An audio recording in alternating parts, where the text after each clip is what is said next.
who is fully vaccinated can participate in indoor and outdoor activities, large or small, without wearing a mask or physical distancing.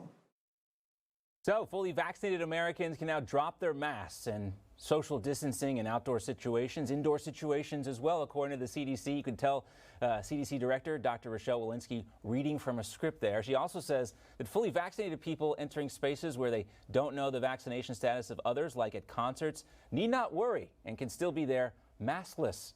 This is what the vaccines were supposed to do, right? She added that it's safe for vaccinated people to be maskless in indoor settings that may have unvaccinated people as well. Who knew? Let's welcome in Stacy Washington, host of Stacy on the Right on Sirius XM. She's also the co-chair of Project 21. Back again with us as well, as she is every Friday. Erin Elmore, Republican strategist and Turning Point USA contributor and attorney as well. And Councilman Joe Borelli from New York City, the borough of Staten Island, joining us as well. Our meme team will join us with their memes coming up in the next hour. But let's talk about Dr. Walensky here. Erin, first to you.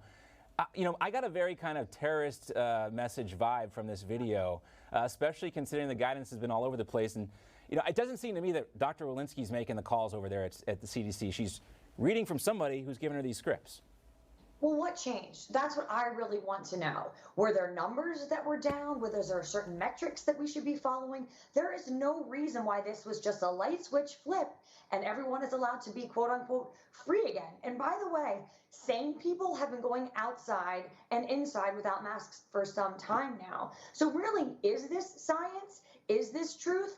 We don't know anymore. And we've seen people like Governor Cuomo who said, not so fast. So wait a minute, do we not trust the CDC anymore? This leaves you with so many more questions than answers. This leaves you not trusting your government, not trusting bureaucrats, not trusting the CDC. It just doesn't seem that there is any reason or fact pattern that leads you to believe that now is the time. Now, of course, I don't think that people should still be wearing masks, but I would like to know how they came to this decision and what were the real motivations. Perhaps it's because Biden is destroying the country. We're having conflict in Israel. We're seeing inflation. We're seeing gas shortages, that they wanted to change the narrative. I would say that's what this is more about than actually caring about what's going on with coronavirus. I think it might be a failed experiment, Erin, and I'll send this to Stacy next, because it was just a couple weeks ago, Stacy, they were still trying to tell us that it wasn't safe for your kids to play sports outside without a mask on, and that may be the case, but the kind of gun to your head, get vaccinated or else aspect of this, and everyone saw the president the other day too saying, you're going to get your vaccine or wear a mask or else. I don't think anybody's listening to this, and I think that's part of the reason too, Stacy, why they were forced to update this, is because the American public is going to do what they want to do and what they are seeing is really best for them, not what the CDC tells them to do. Right, John. So what was interesting about this is the timing. I agree that there's a real issue with them kind of keeping something in their close to their vest or in their back pocket as kind of a rescue measure. This has been the roughest week of the Biden administration, and it's all downhill from here. They are really, really struggling with what's going on in the Middle East and other areas of domestic policy. And they have the red states, which are mask free. The kids are in school and they have the numbers still going down. There haven't been any spikes. So the best thing for them to do is for them to kind of pull this out to distract away from what's going on in the Middle East with our closest ally, Israel, and to pummel the American people with this idea that now you need to hurry up and get your vaccine because it looks like we no longer need it because America is getting over this thing. And I want to make one more point, and that is, you said people aren't paying attention. They are and they aren't. People are paying attention. They're also saying, I kind of don't trust the CDC because they've been so malicious in their, like every single time they turn around, every week they're reversing themselves. And it is malicious because it involves our kids. Our children are actually suffering the most, which is why the American Federation of Teachers lady came out and said we need to have schools reopened because they're looking at the numbers and they're seeing them drop. So this is all concerted effort that really makes the CDC and our government look bad, especially after last year. No, it's true. I think people do tune in to see what the guidance is going to be. But let's see what these folks are going to tell us now after all the other stuff. And Joe, pretty clear guidance from the CDC, as clear as I guess it can be from the CDC. Talk to us about Governor Cuomo there, kind of pumping the brakes on this. What do you think his motivation is?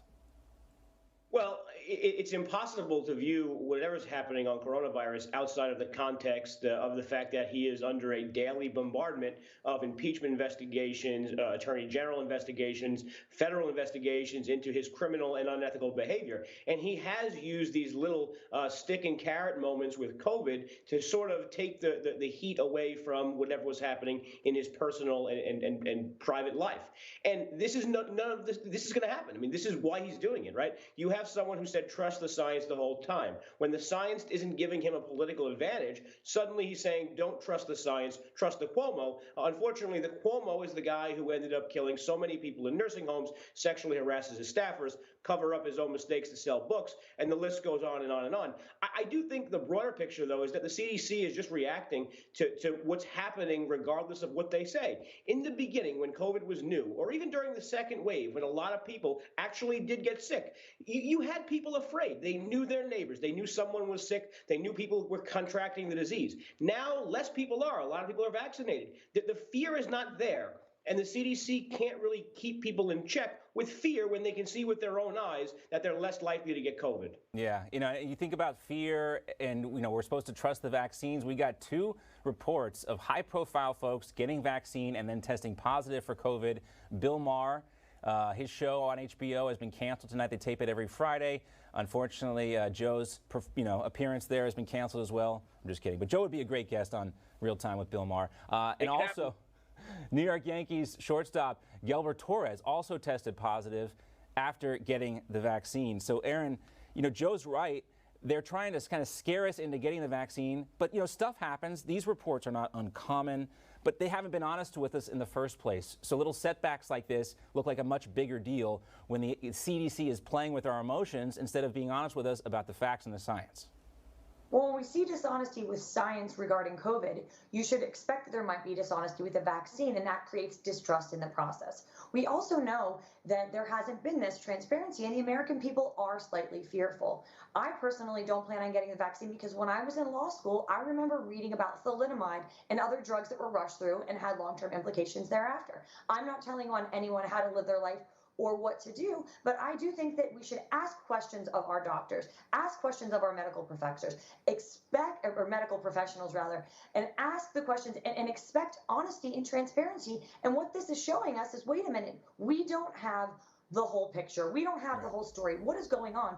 And also, John Bachman, I believe that it's more people on the New York Yankees. I think the number is like maybe 5, 6, 7, 8 that have gotten vaccinated and tested positive. Am I wrong? I don't know the numbers. I don't follow the American League as much. Joe, maybe Joe knows. I'm hoping to get on Bill Maher. I have no chance of being on the Yankees. None of us do, unfortunately, Joe. But I would like to see all of you guys on Real Time with Bill Maher. I think they could benefit from that. Anyway, Aaron, Joe, Stacy, you guys are going to come back in the next hour. Our favorite segment of the week, Meme Team, comes back. There was a shortage of gas, but no shortage of gas-related memes this week. We'll talk about those. Coming up, Chrissy Teigen also issuing an apology to model Courtney Stodden after Teigen's old Twitter direct messages resurfaced. Is it cancel culture time for Chrissy Teigen? Next.